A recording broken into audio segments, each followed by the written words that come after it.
درانه کتونکو السلام علیکم. زه محمد سلمان همدرد د حق غږ پښتو چینل خبري لنډیز کې ستاسو قربا اوس تاسو په امر اړوند د مهمو خبرونو لنډیز.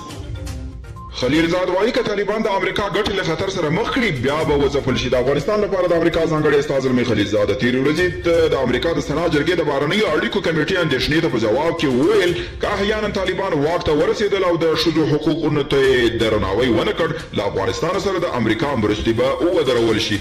چین ویلي د جنوبي اسیا له هیوادونو سره د کووډ-19 واکسین مرسته کوي.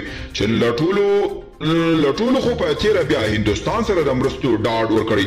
د جنوبي اسیا په هیوادونو کې د هندوستان وضع ښه نه ده. هلته د وروستۍ څو ورځې په اوسط ډول 3.5 لکه کسان په کورونا اخته کیږي. د امریکا د بهرنیو چارو وزیر انټوني بلینکن وایي که څه هم امریکایي سرتیر له افغانستان څخه وځي خو په وینا متحده ایالات افغانستان یوازې نه پرېږدي او پیاوړي اړیکې به ورسره وساتي او د بهرنیانو د وتلو پر مهال طالبانو له بریدونو له ویرې او د خپل امنیت د تامین په خاطر امریکا افغانستان ته د توغندیو دفاعي سیستم استوي.